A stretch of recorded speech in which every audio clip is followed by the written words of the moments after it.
দর্শক আমন্ত্রণ জানাচ্ছি সবাইকে চ্যানেল 24 এর সাপ্তাহিক আয়োজন ইনসাইডে। বাজেট আসন্ন, আপনারা দেখছেন যে বেশ কয়েকটি পর্ব আমরা বাজেট ঘিরে আলোচনা করছি। আজকেও আমরা আমাদের আলোচনা সেখানে সীমাবদ্ধ রাখব। এরই মধ্যে বাজেটের বিভিন্ন বিষয় সম্পর্কে কিছু ধারণা আমাদের সামনে চলে এসেছে। বাজেটের আয়তন কত হচ্ছে, চ্যালেঞ্জগুলো কী কী, এবং এই বাজেট প্রণয়নের ক্ষেত্রে সরকার কতটা স্বস্তিতে কিংবা অস্বস্তিতে রয়েছেন সেটুকু আমরা মোটামুটিভাবে বুঝতে পেরেছি। কারণ সামষ্টিক অর্থনীতির যেই অস্বস্তিগুলো গেল কয়েক বছর ধরেই কিন্তু সেটা চলে আসছে এবং আগামী আরও কিছুদিন অব্যাহত রাখবে এরকম আভাস বিশেষজ্ঞরা দিচ্ছেন। এই বাস্তবতায় দাঁড়িয়ে সরকার আসলে একটা ভালো বাজেট দেওয়ার জন্য কতটা প্রস্তুত, ডক্টর সেলিম রায়হান সানেমের নির্বাহী পরিচালক আমাদের আজকের অতিথি। আপনাকে স্বাগত জানাচ্ছি, অনেক ধন্যবাদ আমাদেরকে সময় দেওয়ার জন্য। আমি শেষ কথা যেটা বলছিলাম যে এই অবস্থানে দাঁড়িয়ে সরকার একটা ভালো বাজেট দেওয়ার জন্য কতটুকু প্রস্তুত রয়েছে বলে আপনার মনে হয়? আপনি যেভাবে বলছিলেন যে অর্থনৈতিক সমস্যাটা কিন্তু অনেক গভীর। এখন সংকট কিন্তু বেশ বিভিন্ন দিক থেকে আসছে।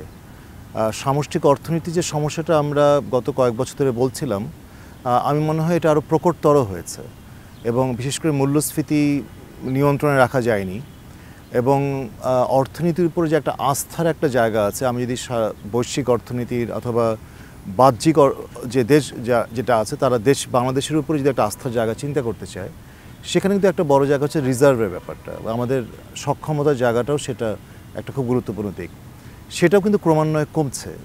আমরা কোনো সময় দেখিনি, খুব স্বল্প সময়ের জন্য হয়তো একটু বৃদ্ধি পেয়েছিল কোনো কোনো সময়, কিন্তু ক্রমান্বয়ে কমছে এবং এমন কিছু দেখছি না যে এই ক্রমান্বয়ে পড়ে যাওয়ার যে প্রবণতাটাকে সেটাকে সামাল দিতে পারবে অথবা ঠেকা দিতে পারবে। এর আগেও যখন অর্থনীতি ট্র্যাকে ছিল, সে ট্র্যাকটা কিন্তু খুব শক্ত ফাউন্ডেশনের উপরে ছিল না, অনেক সমস্যা ছিল। এখন যে আমরা কর খাতের সমস্যা বলছি, রাজস্ব আদায়ের সমস্যা, সেটা তখনও ছিল। আমরা যে ব্যাংকিং খাতের সমস্যার কথা বলছি সেটা তখনও ছিল। আমাদের যে রপ্তানি বহুমুখীকরণ নয়, একক পণ্য নির্ভরতা, সেটা তখনও ছিল। তো সব কিছু মিলিয়ে কিন্তু এখন যে সমস্যা যে জায়গাটা এসছে, আমি বলবো যে অগ্রাধিকারের দিক থেকে অবশ্যই মূল্যস্ফীতি নিয়ন্ত্রণটা, সেটা সবাই আমরা একমত। সেই জায়গাটায় আমার মনে কারো কোনো দ্বিমত নেই, কিন্তু যে জায়গাটা খুব বেশি এমফাসিস করা দরকার, কেন বিভিন্ন যে পদক্ষেপগুলো নেওয়া হয়েছে সেগুলো কোনো কাজ করছে না, এটা হলো একটা দিক। আর দ্বিতীয় হচ্ছে যে অবশ্যই সামষ্টিক অর্থনীতির স্থিতিশীলতাকে ফিরিয়ে নিয়ে আসতে হবে, যাতে অর্থনীতি আবার ট্র্যাকে ফিরে আসে এবং পাশাপাশি আমাদের অর্থনীতির যে ভিতটা সেটা কিন্তু আরও মজবুত করা যায়। সেটা কত সহজ বা কঠিন হবে বলে মনে হয়? এটা অসম্ভব কঠিন, যত দিন যাচ্ছে আরও কঠিন হচ্ছে। আমি এই কারণেই বলছি দিন যাচ্ছে কঠিন হচ্ছে, এই কারণে যে আমরা সঠিক সময়ে অনেক সিদ্ধান্ত নিতে পারিনি। আমরা আর্থিক খাতে দেখেছি, ব্যাংকিং সেক্টরে সুদের হারের বিষয়টা আপনি দেখুন, যে একটা খুব গুরুত্বপূর্ণ সময় অর্থনীতির অথবা একটা ক্রিটিক্যাল টাইমে, তখন কিন্তু এটাকে নিয়ে এক ধরনের প্লে অ্যারাউন্ড করা হয়েছে, একটা ফিক্সড ইন্টারেস্ট রেট। এটা খুবই আনপ্রেসিডেন্টেড। আমি মনে করি যে তার খেসারত কিন্তু আমরা এখনও দিচ্ছি এবং আরও বেশ কিছু সময় দিতে হবে। আর এটা মনে করার কোনো কারণ নেই যে আপনি আজকে এই মুহূর্তে একটা অর্থনৈতিক সিদ্ধান্ত নিলেন, তার ইমিডিয়েট এফেক্ট আপনি পাবেন, এটা পেতে সময় লাগবে। তো সেদিক থেকে কিন্তু সেই ভুল নীতির খেসারত কিন্তু আমার মনে হয় এখনও দিচ্ছি, সামনের দিকে দিতে হবে। যদিও আমি প্রশংসা করি, আমি অ্যাপ্রিসিয়েট করি যে এখন এক ধরনের একটা মার্কেট বেসড ইন্টারেস্টের দিকে যাওয়া হয়েছে। এক্সচেঞ্জ রেটের দিকে আপনি যদি দেখেন, যে সেটাও একটা কৃত্রিমভাবে ধরে রাখার চেষ্টা করা হয়েছিল, এখন তো ছেড়ে দেওয়ার একটা পরিস্থিতি, বাধ্য হয়ে ছেড়ে দিতে হচ্ছে, কিন্তু সেটাও কিন্তু এক ধরনের একটা অনিশ্চয়তা সৃষ্টি করেছে যে এক্সচেঞ্জ রেটটা কোথায় গিয়ে দাঁড়াবে, অথবা এখনও যদি 117 টাকায় ধরে রাখার আরও আবার একটু আর্টিফিশিয়ালি ধরে রাখার চেষ্টা করা হয়, সেটা কিন্তু বাজারে কিন্তু 117 টাকা নেই আসলে, আমরা জানি আমদানিকারকরা তারা কিন্তু আরও বেশি পে করছে। পাশাপাশি আমি যদি সামষ্টিক অর্থনীতির অন্য দিকগুলোকেও দেখি, বিশেষ করে যে পদক্ষেপগুলো নেওয়া হয়েছিল রিজার্ভের পতন ঠেকানোর জন্য, আমদানিকে কমানো, সেটাও কিন্তু আমদানি কমেছে অনেক, কিন্তু তারপরে কিন্তু সেটা ইন্টেন্ডেড যে অবজেক্টিভ সেটা কিন্তু আসলে এবং সেটার ইম্প্যাক্ট আপনি নেগেটিভ, যেটা হচ্ছে অর্থনীতিতে বিনিয়োগে তার একটা নেগেটিভ ইম্প্যাক্ট পড়ছে এবং সামগ্রিকভাবে প্রবৃদ্ধিতে নেগেটিভ ইম্প্যাক্ট পড়বে, এবং যে জিনিসটা আমাদের অর্থনীতির জন্য খুবই গুরুত্বপূর্ণ সেটা হচ্ছে কর্মসংস্থান, সেটাও পড়বে। সুতরাং এখন সমস্যাটা হচ্ছে এরকম যে অনেকগুলো অসুখ আছে, আপনি কোন রোগকে আপনি কী দিয়ে ট্রিট করবেন। এখন প্রবলেমটা হচ্ছে একটা রোগকে আপনি ওষুধ দিয়ে ট্রিটমেন্ট করতে গেলে তার আবার কিছু সাইড এফেক্ট হচ্ছে, এবং সেই সাইড এফেক্টের জন্য অন্য নতুন কমপ্লিকেশন ক্রিয়েট হচ্ছে, এবং সেটা হয়তো আমাদের মেনে নিতে হবে। সুতরাং আমি যেটা মনে করি যে এখনকার যে বাজেটটা, যেটা খুবই গুরুত্বপূর্ণ বাংলাদেশের অর্থনীতির জন্য, 24-25 26 বাংলাদেশ এলডিস থেকে গ্র্যাজুয়েট আউট হয়ে যাবে আগামী 2 বছরের মধ্যে। এই সময়টাতে যে এই পরিস্থিতিকে সামাল দিতে হবে আমি মনে করি সবচেয়ে বড় যে গুরুত্বপূর্ণ, কারণ মূল্যস্ফীতির যে সংকটটা, যে চাপটা, সেটা সাধারণ মানুষ তারা কিভাবে কোপ আপ করছে, এটাকে মানিয়ে নিতে চেষ্টা করছে, এটা কিন্তু মাথায় রাখা দরকার যে অনেক গরিব মানুষ, সাধারণ মানুষের তাদের কিন্তু এই মানিয়ে নেওয়ার যে অপশনগুলো সেগুলো কিন্তু খুব লিমিটেড, আপনি এবং সেটা খুব এক্সস্ট হয়ে যাচ্ছে। বাজেটকে সামনে রেখে আপনার একটা মূল্যায়ন জানতে চেয়েছিলাম যে সরকারের বরাদ্দ বিভাজনে তেমন কোনো বৈচিত্র্য আমরা এডিপিতে দেখতে পাইনি, এটা কেন করা হলো? তো স্ট্রাকচারাল যে শিফট বাজেটে সেই জায়গাটা আমরা দেখিনি। কিছুটা হয়তো আমরা কোভিডের সময় দেখেছিলাম, স্বাস্থ্য খাতে একটা বরাদ্দ দেখেছিলাম বৃদ্ধি পেয়েছিল, কিন্তু আমরা এটাও দেখেছিলাম স্বাস্থ্য খাত সেটা আসলে খরচ করতে পারেনি তার সক্ষমতার অভাবের কারণে। কিন্তু অথচ সময়ের দাবি কিন্তু ভিন্ন। এই সময়ের দাবিটা হচ্ছে বাজেটে একটা এই সংকটকালীন অবস্থার একটা প্রতিফলন থাকতে হবে, এবং প্রতিফলনটা থাকতে হবে যে সরকারের ব্যয় কিন্তু বিভিন্ন জায়গায় অপ্রয়োজনীয় খাতে ব্যয় কমাতে হবে, এবং যে রকম অপ্রয়োজনীয় এই মুহূর্তের জন্য অপ্রয়োজনীয়, হয়তো ভবিষ্যতের জন্য প্রয়োজনীয় হতে পারে, বাট এই সংকটকালীন সময়ে যে অপ্রয়োজনীয় যে প্রকল্পগুলো আছে সেগুলোকে অবশ্যই এই মুহূর্তে বাতিল করা, স্থগিত করার খুব প্রয়োজন ছিল। সেই জায়গা থেকে আমি মনে করি অ্যানুয়াল ডেভেলপমেন্ট প্রোগ্রামের কিন্তু একটা বড় রিভিশন দরকার ছিল, রিভিজিট করা দরকার ছিল। আমরা দীর্ঘদিন ধরে কমন কিছু আলোচনা শুনি, যখন বাজেটের অর্থায়নের প্রশ্ন আসে এনবিআরকে একটা টার্গেট দিয়ে দেওয়া হয়, সেটাও অ্যাচিভমেন্টের ক্ষেত্রে নানা রকম বিষয়াদি আমরা দেখি। আমরা যখন বাইরে থেকে অর্থায়নের চিন্তা করি বা বরাদ্দের ক্ষেত্রে ভর্তুকির কথা চিন্তা করি, এই বাজেটেও আমরা যেটা শুনতে পাচ্ছি যে বড় একটা ভর্তুকি রাখা হবে, বিদেশ থেকে বড় একটা অর্থ ধার করার লক্ষ্যমাত্রা ধরা হবে, এনবিআরকেও একটা বড় টার্গেট দেওয়া হবে। এগুলো অর্জনের জন্য আমাদের যেই সংস্কার, যেই ব্যবস্থাপনাগত উন্নয়ন দরকার, সেগুলো আমরা কতটুকু করতে পেরেছি বলে মনে হয়? এখন পর্যন্ত ভিজিবল কোনো সংস্কার আমরা দেখছি না, এবং যে কারণে আপনি একদম সঠিক বলেছেন যে এনবিআরকে হয়তো একটা লক্ষ্যমাত্রা দেওয়া হয়, এবং এনবিআর তখন খুব স্ট্রাগল করে যে ওই লক্ষ্যমাত্রা পূরণের জন্য কী করতে হবে। অতি অল্প সময়ের মধ্যে তাকে যদি লক্ষ্যমাত্রা পূরণ করতে হয়, নতুন কোনো জায়গায় কিন্তু তার ভেঞ্চার করার অথবা খোঁজার কিন্তু তার সুযোগ কম, যদি না একটা মিডিয়াম টু লং টার্ম একটা প্ল্যান, একটা রিফর্ম প্রোগ্রাম যদি না থাকে, তখন এনবিআর যেটা করতে বাধ্য হয় যারা ট্যাক্স দিচ্ছে তাদের উপরই আরও ট্যাক্সের ভার বাড়ানো, অথবা দেখা যায় যে এমন সব জায়গায় নতুন নতুন কর ধার্য করছে যেগুলো হয়তো আপনি বিভিন্ন সময় আশ্চর্য হয়েছেন, আমরাও হয়েছি। হঠাৎ করে বিভিন্ন বাজারে দেখা গেছে বল পেনের উপরে ট্যাক্স, অথবা বিভিন্ন জায়গায় মানে আয় বাড়ানোর চেয়ে বরং ওটার ইম্প্যাক্টটা নেগেটিভ। এক্স্যাক্টলি। সো এই বিষয়গুলো যেটা হয় অনেক সময় খুব অ্যাডহক টাইপের মেজার্স হয়, যেহেতু আমাদের একটা মিডিয়াম টু লং টার্ম একটা কম্প্রিহেন্সিভ একটা রিফর্ম প্ল্যান নেই। একদম যে নেই তা কিন্তু না, রিফর্ম নিয়ে কিন্তু গত 2 দশকে নানাভাবে কথা হয়েছে, কিন্তু সেগুলো কিন্তু ইমপ্লিমেন্ট করা হচ্ছে না। সেটা এক্সিকিউট করার জন্য আমাদের গবেষণা, বিশেষ করে আমার গবেষণা বিভিন্ন সময় বলেছি, যারা এই সংস্কারের বিরোধী, যারা এই বিরোধী শক্তিটা খুব শক্তিশালী, এবং এই বিরোধী শক্তিকে পরাজিত করার জন্য একটা শক্তিশালী রাজনৈতিক সদিচ্ছা দরকার, তাহলে কিন্তু সংস্কার কর্মসূচিকে এগিয়ে নেওয়া যাবে। সুতরাং আমি মনে করি যে এবারে বাজেটে এটা আমরা অবশ্যই তাকিয়ে থাকবো, মাননীয় অর্থমন্ত্রী বাজেটে কিভাবে তার কর খাতে সংস্কারের কথাগুলো বলছেন, এবং সেটা বাস্তবায়ন করার জন্য কোন পদক্ষেপগুলো নিচ্ছেন, যেটা অতীতের গতানুগতিক যে আমরা দেখেছি ধারা থেকে বাইরে আসবে। আমরা বাজেটে কিন্তু গেল কয়েকটা বাজেটেই ব্যাংক খাত নিয়েও নানা রকম পদক্ষেপের কথা আমরা শুনছি, কিন্তু বছরকে বছর আমরা যখন এটার ফলাফলটা দেখি তখন আসলে আমাদেরকে খুব বেশি স্বস্তি দেয় না।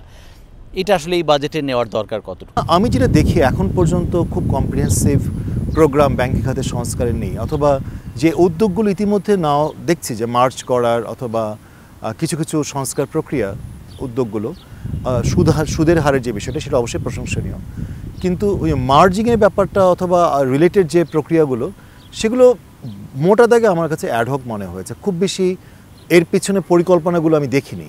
তো যে কারণে আমার কাছে মনে হয় যে সবচেয়ে ব্যাংকিং খাতে যদি আমরা একদম সুগভীর যে সমস্যাটাকে যদি আমরা বলি, কোনটা একটা যদি সমস্যার কথা বলি সেটা হচ্ছে খেলাপি ঋণ। কারণ এটাকে যদি আমরা সমাধান করতে না পারি, সুদের হারও কমবে না এবং ব্যাংকিং খাতে সুশাসন আমরা ফিরিয়ে আনতে পারবো না। এবং আপনি ঠিকই বলেছেন যে দেখুন, আমাদের আর্থিক খাত বা ব্যাংকিং খাত, আর্থিক খাত যদি আমি এখন শেয়ার বাজারকেও ইনক্লুড করি, এই দুটোকে মিলে কিন্তু এরকম একটা অবস্থা, এরকম একটা চিত্র, এটা কিন্তু বাংলাদেশের যে অর্থনৈতিক উন্নয়নের যে আমরা যে অ্যাসপিরেশনটা সামনে, তার সাথে কোনোভাবেই সামঞ্জস্যপূর্ণ না। তো এই রিয়েলাইজেশনটা যত দ্রুত হবে, আসলে আরও আগেই হওয়া উচিত ছিল। বাজেটে আমার মনে হয় যে বরাবরের মতো একটা প্রত্যাশা থাকবে যে একটা ব্যাংকিং কমিশন থেকে যে কথাটা একটা সময় অতীতের অর্থমন্ত্রী একটা কমিটমেন্টও করেছিলেন, সেটা আমরা দেখিনি হয়েছে। এবার আমরা দেখতে চাই যে এরকম কোনো বড় ধরনের কোনো সলিড একটা প্রমিস অথবা কমিটমেন্ট মাননীয় অর্থমন্ত্রী করছেন কিনা। আমরা এবারও যতদূর শুনতে পেলাম যে লাখ কোটি টাকার উপরে ভর্তুকির জন্য একটা অংশ রাখা হবে।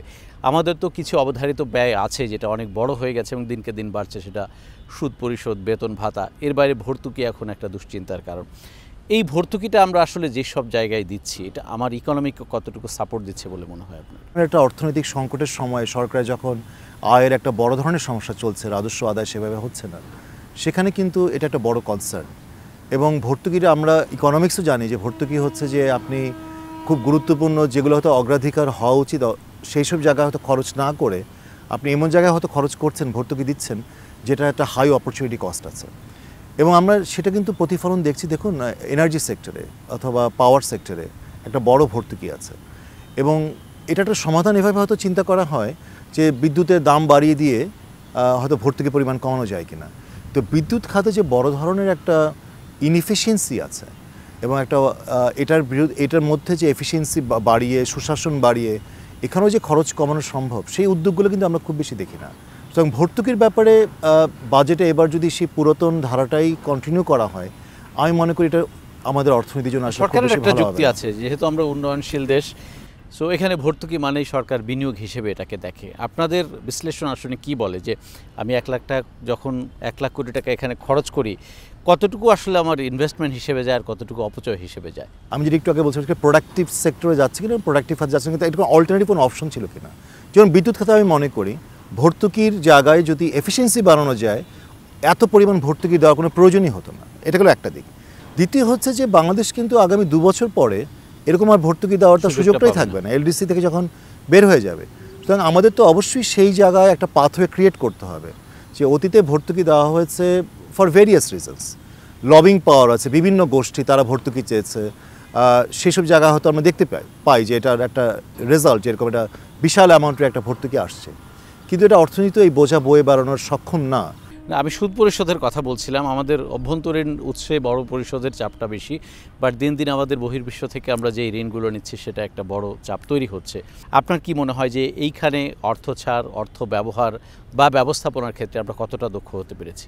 কোনো কোনো ক্ষেত্রে আমাদের মনে হয় যে ঋণ গ্রহণগুলো খুব সুবিবেচনা প্রসূত হয়নি এবং তার কারণে কিন্তু আমাদের একটা বড় ঝুঁকি সৃষ্টি হয়েছে যে বড় ধরনের ঋণ পরিশোধের যে চাপটা। একটা দেখুন, একটা হয়তো সাধারণ হিসেবে মনে হতে পারে যে ঋণ পরিশোধ হয়তো রপ্তানি আয়ের হিসেবে খুব কম, অথবা জিডিপির অনুপাতে ঋণের যে ভারটা এখনও ওই বিপজ্জনক জায়গায় যায়নি, কিন্তু এইটাই কিন্তু একমাত্র মানদণ্ড নয়।